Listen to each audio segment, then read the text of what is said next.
Alicante cierra el año 2025 con casi 200 casos de acoso escolar registrados.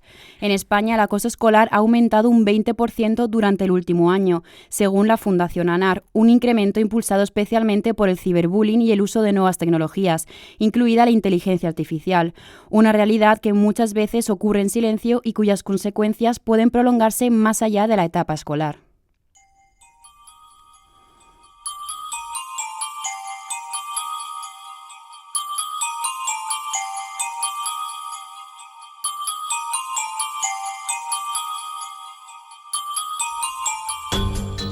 Bienvenidos y bienvenidas a la Cámara de Gesell. En este primer episodio del año ponemos el foco en el acoso escolar, abordándolo desde dos miradas, la profesional y la personal. Para ello, hoy nos acompaña Aida Carrillo, psicóloga especializada en evaluación psicológica en la infancia y en la etapa adulta, y Cristina Villa, que nos va a compartir su experiencia personal relacionada con el acoso escolar.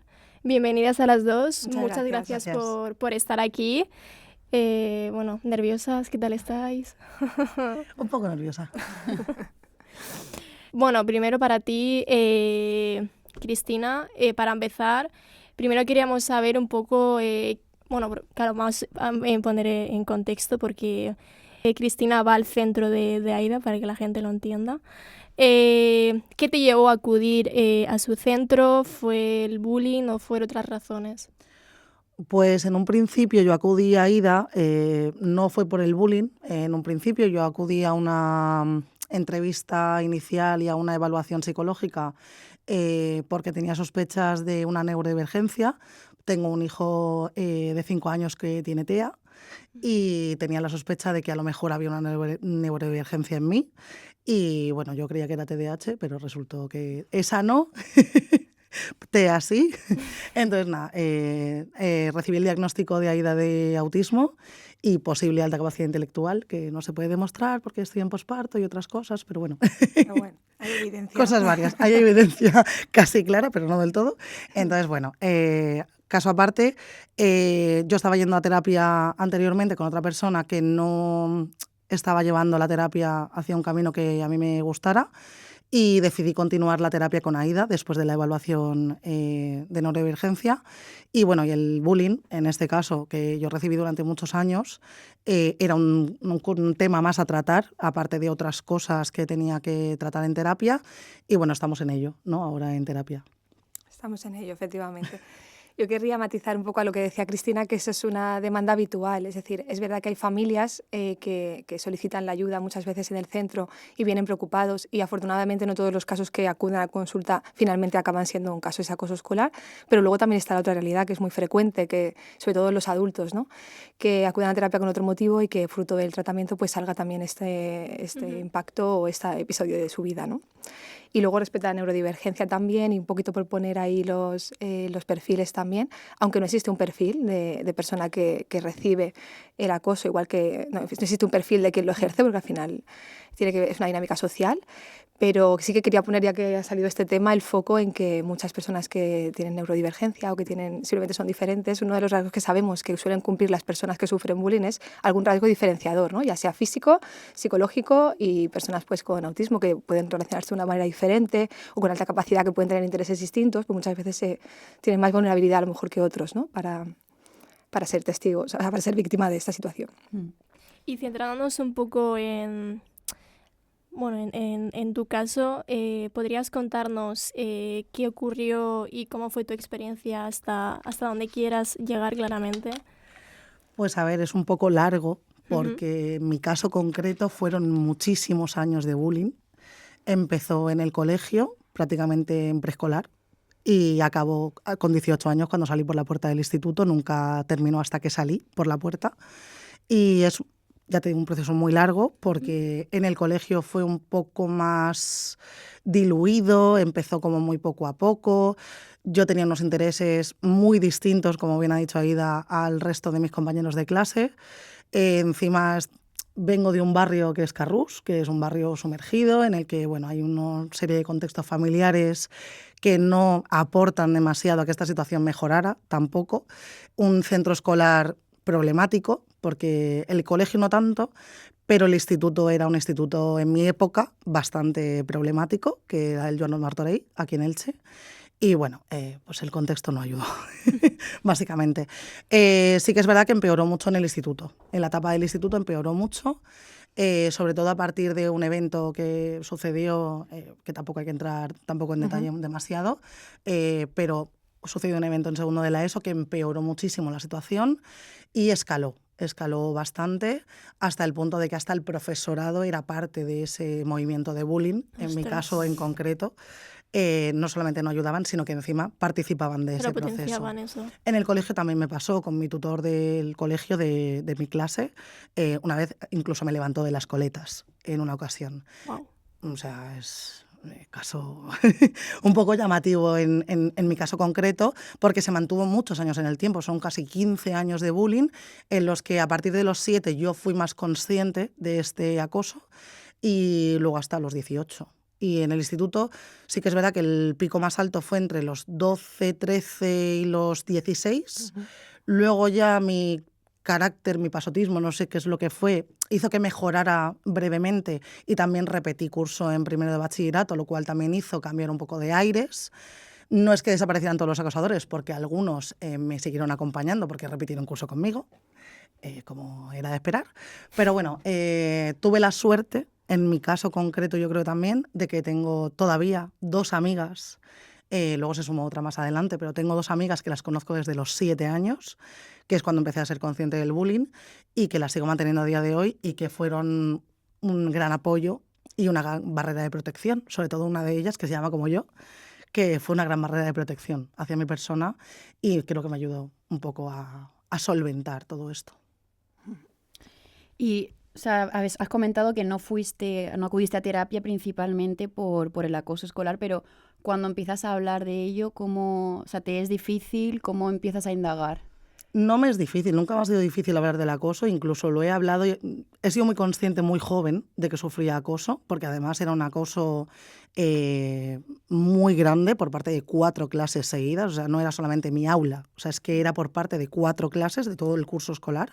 En mi colegio habían 4 clases, en el instituto igual, y eran las 4. O sea, es que era una cosa que crecía y crecía y crecía. Un pensamiento grupal al final. Sí, era un pensamiento grupal de todo el curso escolar, ¿no? Y que me acompañó a lo largo de los cursos, porque además ahora sí que van cambiando las aulas, las van mezclando, y antes no era así. O sea, yo pasé todo el colegio con la misma aula, desde preescolar hasta sexto de primaria, y luego en el instituto sí que cuando eliges las asignaturas pues te cambian un poquito, ¿no? Pero sí que es verdad que muchos de ellos siguieron en mi misma aula, y si no, pues al año siguiente me tocaba con otro grupo de acosadores, es decir, que esto iba creciendo. Sí que es verdad que el grupo de acosadores era como más puntual en algún punto concreto de la clase, un grupo más cerrado, pero luego pues sí, eran en pequeño grupo de personas, pero el complicismo que había era amplio, y luego pues el grupo de profesores que tampoco... Claro, que no... Yo creo que, si me permites ahí, Cristina, su caso precisamente es uno de estos que pone de manifiesto que ocurre cuando no se detiene el acoso escolar, ¿no?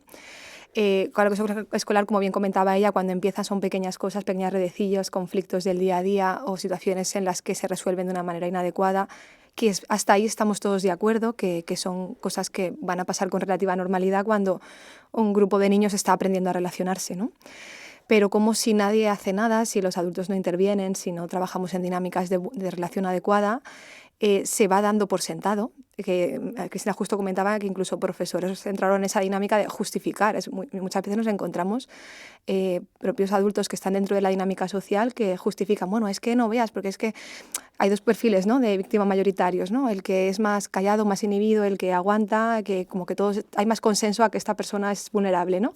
Pero aquel que a lo mejor contesta, dice, tiene un carácter hacia afuera, intenta defenderse de esto, parece que, bueno, es que se lo busca también, ¿no? Y esto muchas veces va haciendo que se vaya retroalimentando esa dinámica que, como dice Cristina, en la adolescencia sobre todo, donde suele tomar mayor relevancia y donde suelen ser conductas más explícitas, ¿no? Pero claro, muchas veces cuando esto ya viene de lejos ya es tarde, porque ya, claro, es que Es que claro, como el otro también dice, contesta, también pues resuelve con agresividad verbal, pues es un conflicto entre ambos, ¿no? Lo clave para mí es lo que ella ha dicho, que cuando hablamos de acoso escolar hablamos de una dinámica donde hay una o varias personas que ejercen conductas de acoso y hay todo un grupo que respalda, que aprueba o que al menos otorga con su silencio que eso que está ocurriendo es algo normal, ¿no? O que es adecuado. Totalmente. Y luego imagino que también habrá más casos de personas, a lo mejor no como es el tuyo, que les cueste hablar de ello, que les cueste pedir ayuda. ¿A qué se debe quizás ese miedo, ese silencio? Sí, en el acoso escolar una de las cosas que hace que se mantenga es precisamente la ley del silencio, ¿no? La ley del silencio hace alusión a que las personas que son testigos, es decir, el resto del grupo del aula, que ve estas conductas, cuando ve que se normalizan o que no son castigadas, una de dos, o pues lo integro como algo normal, que entiendo que forma parte de la vida en la escuela y en las relaciones, o por otro lado, si yo esto lo rechazo, pero bueno, si tengo miedo a hablar o a defender al otro porque pienso que puede a mí ocurrirme lo mismo, pues prefiero mantenerme al margen, ¿no? Además, sabemos que las personas que sufren acoso escolar generalmente sí piden ayuda. Lo que ocurre es que piden ayuda en una fase inicial, donde quizá estos problemas pues, afortunadamente no son tan grandes ni tan graves y tienen una solución que muchas veces puede ser más sencilla de lo que parece a priori. Pero cuando esa ayuda no se da en el momento oportuno, cuando se minimiza, cuando se deja hacer, yo aprendo o desarrollo un sentimiento de indefensión, o sea, aprendo que no me van a ayudar, ¿no? Y entonces es cuando callo y sobrellevo la situación. O muchas veces integramos que es lo normal, es que así yo soy rara, soy tonta, soy aquello que me estén poniendo, ¿no? Las etiquetas que me estén marcando. Claro, es como que al final te acabas creyendo lo que te llevan diciendo durante años. Claro, ese fue lo que me pasó a mí. Yo al principio sí que pedí ayuda, sí que expliqué, sí que dije. Desde el profesorado se me dijo, es que no colaboras, es que no ayudas a la situación, es que es difícil trabajar contigo, es que... Creo que los puedo excusar en el sentido de que nadie conocía el TEA que yo tenía, que eso tampoco ayudó mucho a mis dinámicas y mis relaciones con los compañeros. No me importó apartarme en algunos momentos, sobre todo en las etapas del colegio, porque me daba exactamente igual. Yo sentía que era diferente, que no encajaba en ese grupo de amistades del colegio y como tampoco los sentía amigos, tenía mis dos amigas, que cada una iba a una clase distinta, que eso hacía un poco difícil también sobrellevar el acoso en mi aula concreta en el colegio. Luego en el instituto cambió porque conseguí recuperar a mis amigas dentro del mismo aula que yo, porque elegimos además juntas optativas y demás para caer en la misma clase. Pero sí que es verdad que al estar en clases diferentes, cuando estaba en clase en el colegio, pues no tenía ninguna defensa, nada, excepto que todavía ahí no era muy grave y todavía el acosador principal que después se desarrolló en el instituto, en el colegio todavía éramos amigos, todavía me defendía. Hasta segundo de la ESO me defendió. Por eso he dicho que tuve un evento en segundo de la ESO que empeoró mucho porque el rol cambió y el que gobernaba en clase pasó de ser amigo mío y defenderme a meterse también conmigo. Entonces, eso empeoró muchísimo, muchísimo, muchísimo la dinámica. Claro, y también te iba a preguntar que qué soluciones te ofreció el centro escolar, pero ninguna. Diría que ninguna, ¿no? Por lo que... Ninguna, porque además está en mis informes. Tengo guardado un informe del colegio que recuperé hace poco, que me hizo mucha gracia, de sexto de primaria, de mi tutor, el cual me tiró de las coletas, que decía que la culpa era mía, o sea, que el problema estaba en mí. Claro, y a él no le pasó nada, me refiero. No, porque además ese evento, todos mis compañeros fueron testigos de ello, porque fue una excursión que hicimos. Además me acuerdo que fue en la fuente del castillo. O sea, es que me acuerdo perfectamente de ese momento. Lo tengo muy vivido todavía, aun con 35 años que tengo, y eso pasó pues en sexto de primaria, que tendría 11. Pues lo tengo todavía muy vivido. Pero sí que es verdad que bueno, yo qué sé, es que... Las cosas fueron como fueron, yo pedí ayuda, no se me prestó, en el centro escolar no se dijo nada, él no tuvo consecuencias, ningún profesor mío del instituto tampoco tuvo consecuencias jamás. A mí todo el claustro entero de profesores me conocía, o sea, no por cosas buenas, precisamente. Pero bueno, al final aprendí a vivir con ello, por desgracia, y seguí para adelante como pude y ya está. ¿Y a día de hoy siguen ejerciendo como profesores? Muchos de ellos sí. Algunos no, porque son ya mayores y se han retirado ya, pero algunos de ellos sí. Luego tuve también muy buenos profesores, quiero decir, tengo muy buen recuerdo de muchos profesores, algunos con ellos sigo en contacto, porque yo actualmente soy profesora de secundaria, valga el chiste, pero soy profesora de secundaria a día de hoy de Geografía e Historia. Además trabajo con población vulnerable con la comunidad gitana, ahora mismo aquí en Elche, que estoy muy contenta. Y bueno, sigo en contacto con algunos de estos profesores que están ahora en puestos de mando en otros centros escolares, diferentes al mío. Sí que es verdad que de allí huyeron, como el 80% del profesorado que me dio clase. Pero sí, ahí sigue habiendo profesores que siguen ejerciendo y que supongo que la dinámica pues será la misma, o no lo sé. Espero que no, sinceramente. Sí, yo ahí quiero aportar también un poquito, al final por fruto de mi labor también, que el acoso escolar es un tema que me ha ocupado durante los últimos años y el que hemos desarrollado pues, programas de formación y de prevención y hemos colaborado con centros aquí en Elche, que efectivamente se necesitaba un cambio. Creo que el enfoque que había a lo mejor hace 15, 20 años en nuestra ciudad y en otras muchas acerca del acoso escolar, donde era algo que se normalizaba y se entendía como parte de la relación, ¿no? Que hubiesen conflictos de ese tipo, que hubieran dinámicas tan negativas como estas que cuenta Cristina. Creo que ahora por lo menos hemos avanzado, ¿no? En sensibilización, en tener una conciencia, en desarrollar protocolos que a nivel de comunidad autónoma también se han establecido. El camino no está acabado, es decir, es un camino en proceso. Todavía sería hipócrita si dijese que ya hemos alcanzado a reconducir esto, porque todavía hay muchas familias que nos siguen pidiendo ayuda y que nosotros, desde el centro nuestro al menos, colaboramos en ser muchas veces esos mediadores, ¿no? Porque cuando la familia tiene un problema, pues el instinto que tenemos todos es el de proteger a nuestros hijos y vamos un poco con los nervios y diciendo quiero soluciones inmediatas. Al final los centros dentro de su labor tienen muchas cosas que hacer y la burocracia muchas veces también no ayuda y tienen que, bueno, todo lleva un tiempo, ¿no?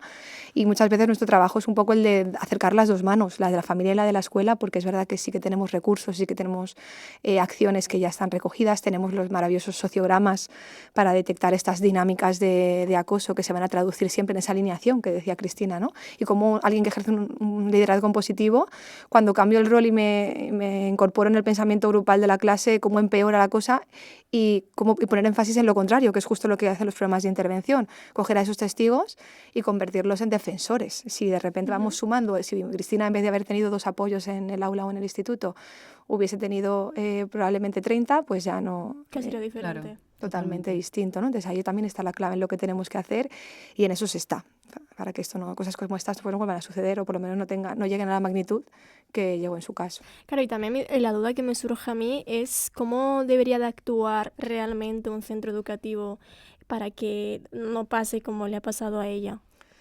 Pues la clave es, por un lado, la prevención. Es decir, sabemos que trabajar en la inteligencia, desarrollar las competencias socioemocionales en nuestro alumnado va a contribuir a un mejor clima de clase y trabajar desde la asertividad, desde la empatía y desde la responsabilidad afectiva, que otro, cómo hieren mis palabras a otro, ¿no? Que es la exclusión también es una forma de hacer daño a otro. En fin, trabajar todas estas dinámicas va a ayudar a que esto no se perpetúe y luego, por otro lado, aplicar los protocolos que tenemos. Tenemos el plan previo en nuestra comunidad valenciana, que siempre que ya sea un alumno el que pida la ayuda, un familiar o un propio docente, se va a activar un protocolo de evaluación donde se van a entrevistar a las diferentes partes, a las familias involucradas, donde se va a aplicar un sociograma, o al menos eso es lo que se ha de hacer, ¿no? Que también anima a las familias a que, bueno, pues si estaremos en esta situación, conozcamos, nos informemos en el centro cuáles son nuestras opciones y trabajemos en ellas. Pero si trabajamos en desarrollar la empatía, si trabajamos en señalar lo que está mal en vez de quedarnos en si es acoso o no lo es, o si trabajamos en el problema, esto se resuelve. Los centros educativos sí tienen herramientas, tienen el coordinador o coordinadora de convivencia, que es una figura también dentro de los centros educativos para favorecer un buen clima de aula. Tenemos los orientadores que se encargan también de hacer las evaluaciones y de establecer las medidas oportunas. Tenemos un equipo directivo que puede aplicar sanciones o que puede tomar decisiones educativas. Es decir, que tenemos herramientas y tenemos que utilizarlas para que esto no suceda. Claro, también pensando que últimamente... ha aumentado mucho el tema del ciberacoso, ¿no? Y del uso de la inteligencia artificial para hacer bullying a la otra persona. Entonces, claro, ¿de qué manera un profesor o no sé, o la propia familia puede, ¿cómo decirlo? Que eso no suceda, ¿no? Porque, claro, ¿Hay algún plan para el mundo? Hay una cosa que tenemos que tener en cuenta en esto. De hecho, ya las últimas definiciones de hace un par de años que estuve en la Conferencia Mundial del Acoso Escolar, ya se planteó esto, ¿no? Es decir, ya las definiciones de acoso escolar ya no diferencian entre ciberacoso y acoso escolar. Es decir, Claro. al final, para los medios telemáticos, las tecnologías para nosotros son otro medio de relación, ¿no? Ujú.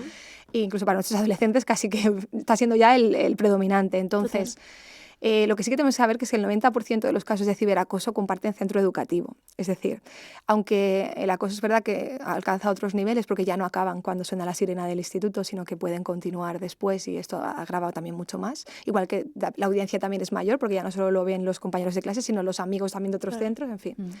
Pero la realidad es que estos alumnos suelen tener en común el centro educativo. Entonces, sí que los docentes, sí que el propio centro puede establecer. De hecho, los trabajos que se hacen no solo se centran en el aula. Cristina lo señalaba, en su caso era un problema de nivel educativo. Es decir, todos los que estábamos en sexto, da igual si tú caías en el A, en el B o en el C, porque al final nos van a mezclar, al final vamos a coincidir de nuevo o vamos a tener amistades cruzadas, participan al final de la dinámica. Entonces, si se hace un abordaje a nivel de centro educativo, con todo el nivel, se trabaja en este tipo de situaciones, si yo lo detengo en el área presencial, también se va a detener en el área cibernética o como lo queramos ver. Y por parte de los padres también un control del uso del móvil, del uso del internet, todo. Desde Yo siento luego. que ahora cada día empiezan antes a usarlo y que no hay mucho control, entonces quizás ahí también... Así es, ¿no? Es decir, hacer una supervisión, al final la mayor parte de los alumnos en el centro educativo van a ser menores de edad o van a ser menores de 16, van a necesitar esa supervisión paterna y materna que no siempre está, pero efectivamente tenemos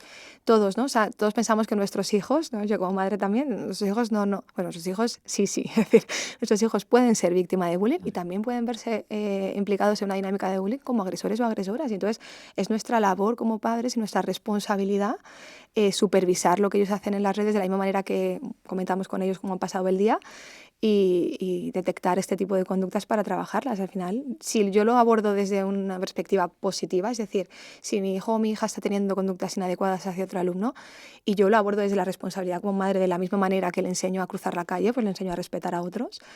La etiqueta, de hecho, cada vez utilizamos menos la etiqueta agresora para esto, precisamente, porque parecía que era una barrera, ¿no? Entonces, vale, pues bueno, tu hijo o tu hija está participando en esta dinámica, vamos a resolverla porque las consecuencias del acoso escolar no son solo para la víctima, desde luego se lleva la peor parte, pero también para el que aprende que esta es una buena forma de relacionarse. Muchas veces también, cuando pasamos un sociograma, los que ejercen el acoso también salen rechazados, lo que pasa es que salen en un test anónimo y no de una manera explícita en clase por ese miedo que hablábamos.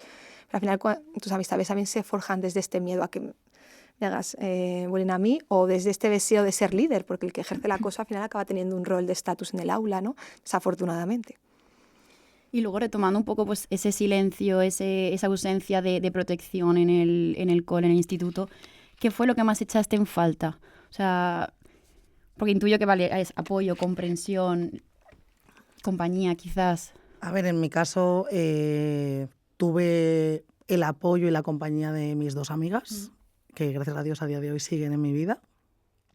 Pero sí que es verdad que por parte del profesorado no hubo apoyo. En el caso de los que también ejercían alguna especie de acoso, por su parte no esperaba nada de ellos, porque pedí ayuda y se me rechazó, incluso se me echó la culpa a mí. Por parte del resto del profesorado, callaban y ya está.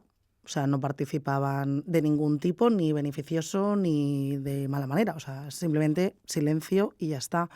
En mi caso, yo lo que me agarré, en el caso del profesorado, fue a que tuve 4 o 5 profesores a lo largo de toda la etapa, sobre todo de secundaria, que fueron muy buenos profesores, muy buenas personas, y me agarré a eso. No me agarré a su silencio, o sea, porque al final, ahora como profesora entiendo también que son muchos alumnos, son muchas aulas, son muchas dinámicas que hay que resolver y que no es fácil tampoco con tus cosas también personales, con tu vida familiar, con tus trabajos que tienes que desarrollar en las aulas. O sea, no es fácil, ¿no? Coger ese rol de decir, oye, no, por aquí no, vamos a tener una charla con los alumnos de clase, estoy viendo una cosa que no me gusta, vamos a ver cómo lo podemos solucionar. No todo el mundo está dispuesto a hacerlo.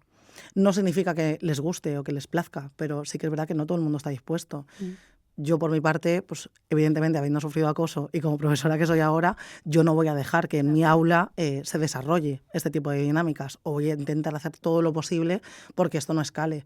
Pero sí que es verdad que yo entiendo que por parte de otras personas no es fácil siempre, ¿no?, parar este tipo de dinámicas.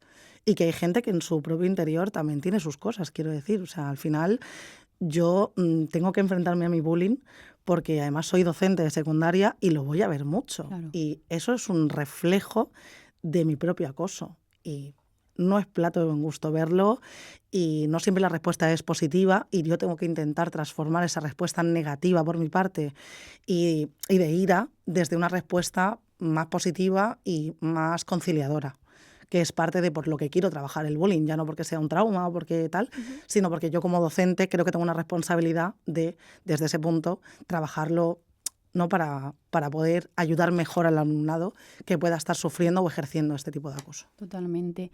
¿Y qué impacto puede tener en una persona como Cristina o en otra que haya sufrido o que esté sufriendo bullying el no estar protegida, el a lo mejor estar rodeada en un ambiente de silencio, de gente que participa, tanto en ese momento como a lo largo, cuando pasan años? Claro, sí, los efectos del acoso escolar no se permanecen solo en el momento, como dice Cristina, es una herida y esa herida va contigo, ¿no?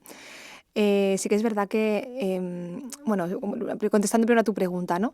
Lo primero que se deteriora es el autoconcepto. Si al final nosotros vamos construyendo nuestra identidad y quiénes somos y vamos desarrollando también nuestra personalidad en base a lo que también vamos validando y recibiendo del entorno, ¿no? Entonces, si lo que yo recibo del entorno son descalificativos o es una visión negativa sobre mí, pues yo cómo voy a ir desarrollando mi autoconcepto, pues de una forma negativa, ¿no? Inseguridad, baja autoestima, pensar que no soy suficiente, es decir, creo que la autoestima, diría, es una de las principales, ¿no?, consecuencias. Los miedos y las inseguridades también, ¿no? El miedo a atreverme, a mostrarme, a exponerme, pues por miedo al fracaso, relacionarme, la desconfianza muchas veces, nos cuesta volver a confiar en vínculos, ¿no? Esperar que estar siempre en ese estado de alerta, ¿no?, de no saber qué esperar del otro. Lo que hemos visto y que es fundamental también es que cómo se resuelva el bullying no solo es que vas a detener una situación negativa que alguien está sufriendo, sino que el impacto en el desarrollo de la personalidad es bien diferente. Si yo me enfrento a una situación tan adversa y tan dura como la que describe Cristina y se resuelve y logro reconciliarme con eso y sentirme competente y validada en el entorno en el que estoy, pues eso ya, esa herida ya cierra de una manera diferente, ¿no? Incluso puedo desarrollar unas aptitudes, porque estoy convencida también que parte de la personalidad que tiene Cristina hoy también tiene que ver con lo que ella ha tenido que desarrollar fortalezas, porque cuando tenemos un obstáculo o lo saltamos, ¿no? Y muchas veces también desarrollamos otras aptitudes. Pero bueno, como decía, es muy importante porque no es lo mismo ese sentido de ineficacia que luego pues tendré que trabajar de una forma más madura y con el tiempo que lograrlo en el momento, ¿no?, que se va a resolver mucho mejor. Y también queríamos hablar de la parte de aquella persona que observa que están haciendo daño a otra y no interviene. Queríamos también tratar un poco eso de qué responsabilidad tiene. La misma, ¿no, Cristina? ¿Tú qué me dirías? La misma, el problema es que viven con miedo. Yo sé, en mi caso concreto, en mi experiencia, con esta gente que observaba y no hacía nada, habían algunos que era porque les daba exactamente igual y ya está, y eran incluso más responsables que el que hacía acoso directo para mí, ¿no?, bajo mi perspectiva, porque es que te da exactamente igual, ¿sabes? O sea, no va conmigo la cosa, tal, me da igual. Y luego había muchísima gente que no se metía por en medio por miedo a ser él el acosado, por cambiar esas tornas. Entonces era mejor ser amiguito del acosador que ser amiga de la víctima. En el caso en el que cuando se me cambiaron a mí las tornas, esta persona decidió, porque le presionaron. Era mi amigo y decidió dejar de ser mi amigo y ser el principal acosador, aunque no fue el peor, también os lo digo, pero como era el popular, y fue el popular hasta que salió por la puerta del instituto y desde el colegio, decidió cambiar las tornas conmigo y dejar de defenderme y dejar de posicionarse a mi vera y estar en el otro lado porque le presionaron. Y yo soy muy consciente de esa presión que tuvo. Fui consciente mucho más mayor en otra terapia que hice con 20 años, en el que un psicólogo maravilloso que tuve en ese momento me abrió los ojos. Es que si tenía que elegir un niño de 13 años entre la popularidad y una amistad que estaba siendo acosada gravemente por un montón de alumnos, evidentemente para él era una elección muy fácil con 13 años. O sea, no le echo la culpa siquiera, es que era una elección muy fácil para un crío de 13 años. Es que era un crío. Entonces eligió estar en el lado equivocado, porque estaba en el lado equivocado, pero eligió ese lado. Lo entiendo, no lo respeto, lo entiendo perfectamente, lo entiendo ahora, en ese momento, pues, hombre.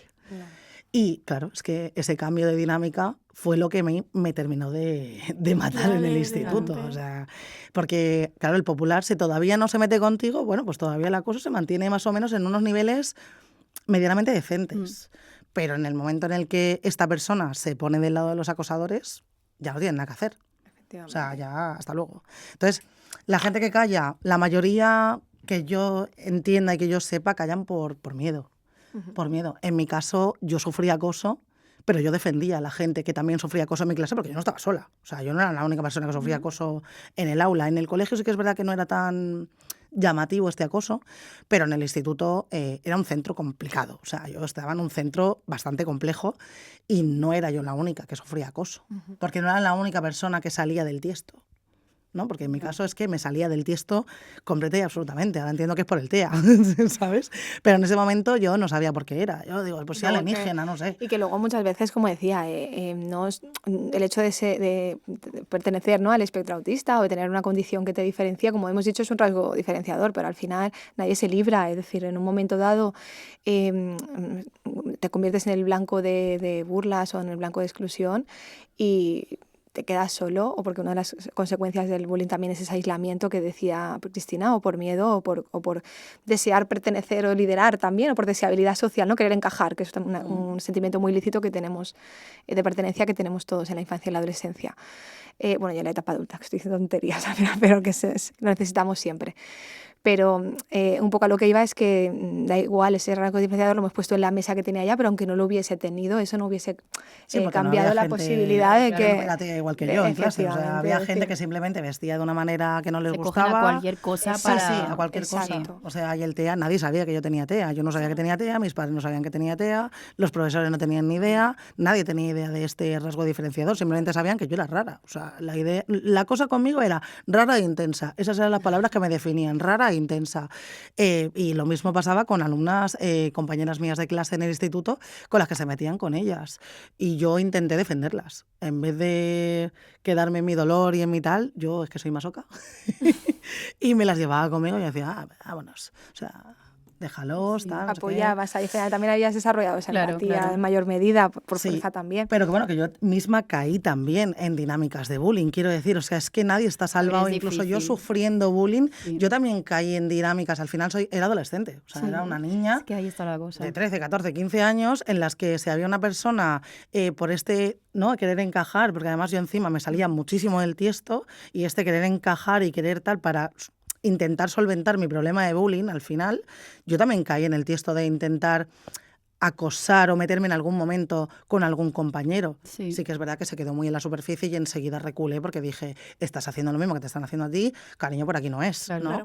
Pero sí que es verdad que incluso yo caí en estas dinámicas, que es muy fácil caer. Sí, yo creo que por desgracia prácticamente todo el mundo ha caído en algún momento por el eso de encajar, de autoprotección, hay muchas clases, digamos, en esa etapa de, pues tengo que intentar ser popular o no juntarme con esto porque me van a tachar de... Entonces es complicado. Y tampoco te enseñan lo que está bien. Por eso la importancia del adulto. Si es que al final la frase que maravillosa de son cosas de niños, que es un arma de doble filo. Es decir, es cierto, yo siempre digo lo mismo, es que es cierto, son cosas de niños, son niños y adolescentes aprendiendo a relacionarse. Claro. Estamos de acuerdo. La responsabilidad es de los adultos. Y cuando habéis puesto el papel en el testigo, es que es la clave, sabemos que es la clave trabajar con los testigos, con los niños y niñas que observan esto, pero también las familias de los testigos, porque al final cuando los niños cuentan es más fácil que cuenten sobre la vida de los compañeros que la de uno mismo muchas veces. Entonces yo como madre de un testigo, es decir, que me cuenta una situación, también tengo una responsabilidad de comunicar esto al centro, ¿no? Y ahí está también la clave de la ayuda, el detectar la detección tanto por parte de los docentes como por parte de las familias. Claro, y hablando de detección, ¿de qué manera puedes detectar a una persona que está sufriendo acoso escolar? Vale, tenemos variables como muy objetivas y otras más subjetivas, ¿no? En las variables objetivas, como decía, es las herramientas, los sociogramas, que yo creo que debe ser algo fundamental que debería de pasarse de forma regular en los centros, algunos ya lo hacen, para ver cómo o sea, un sociograma no es más que unos cuestionarios que rellenan los alumnos para hablar un poco de sus afinidades y de las discrepancias que puedan tener o actitudes de rechazo hacia otros. Entonces, de esta manera vamos a tener un mapa social de la clase donde se van a ver un poquito los distintos grupos, quién aparece más aislado y si es una dinámica más de exclusión o hay un rechazo, ¿no? Y podamos indagar. Es como un diagnóstico, ¿no? del aula. Esta herramienta es fundamental. Pero ahora, bueno, pues desde el entorno escolar también hay otros indicadores. Un alumno que no quiere, una alumna que no quiere participar, que intenta pasar desapercibido, que no quiere exponerse en la pizarra, un alumno que no es elegido en los grupos de agrupación libre, ¿no? Que queda fuera de los grupos descolgado. Es un indicador muy claro de que algo ocurre. Desde el entorno familiar, pues niños y niñas que no quieren acudir al centro educativo o que especialmente no quieren acudir a las actividades más lúdicas, ¿no? A la fiesta de fin de curso, a una excursión, a algo que no es invitado a cumpleaños, por ejemplo, ¿no? Que no hay una invitación esporádica, que viene con materiales rotos o perdidos y no puede explicar por qué. Este tipo de señales, luego hay otras señales que obviamente son signos de malestar y no son específicos del bullying, del tipo un niño que deja de comer o que de repente empieza a comer con mucha ansiedad o que no descansa bien, en fin, este tipo de indicadores que pueden ser de acoso o de alguna otra cosa, pero que están indicando un bajón de notas repentino, en fin. Hay indicadores más generales, pero vamos, que las señales están ahí. Y mi recomendación siempre es, tanto para familias como docentes, es cuando haya señales de acoso, que indaguemos siempre, que formulemos preguntas abiertas, que es muy común que formulemos preguntas cerradas, que parezca un interrogatorio y muchas veces condicionamos las respuestas. Formulemos preguntas abiertas y escuchemos, ¿no? Y comuniquemos al centro educativo lo que sucede siempre, aunque sea una duda, para que podamos explorarlo y abordarlo en profundidad. Y ya para cerrar también con tu parte, nos gustaría pues que mandaras un mensaje a alguien pues que o esté sufriendo bullying o lo haya sufrido, tanto como persona que ha sido acosada como docente, en este caso. Pues a ver, yo es que el mensaje mío puede ser un poco turuleco, por así decirlo. Pero bueno, yo lo que puedo decir a la gente y lo que ya le he dicho a otras personas con las que me he cruzado, alumnado y demás, lo primero es que todo pasa, que es una etapa, que por desgracia es muy larga, pero que todo pasa, que el acosador siempre está reflejando en ti sus propios miedos, sus propios temores, sus propias inseguridades. No viene de nada tuyo, viene totalmente de algo suyo, y esto parece muy místico, ¿no? Pero es así, es una realidad absoluta.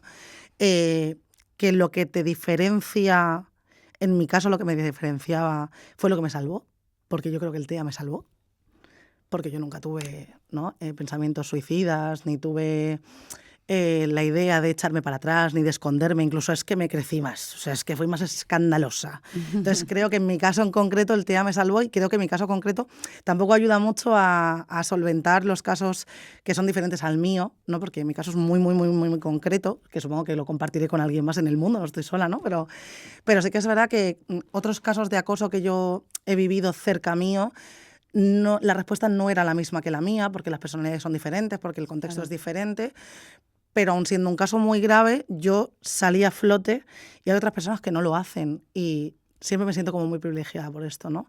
Entonces mi respuesta siempre es la misma: todo pasa, trabajo con un terapeuta, o sea, siempre, ya sea después del acoso o en el momento en que se produce acoso, y que lo digan, que no tengan miedo a contarlo, que sé que en la adolescencia es muy difícil, ¿no? Contarlo, pero hablar, porque si no hablas, nada cambia. Claro.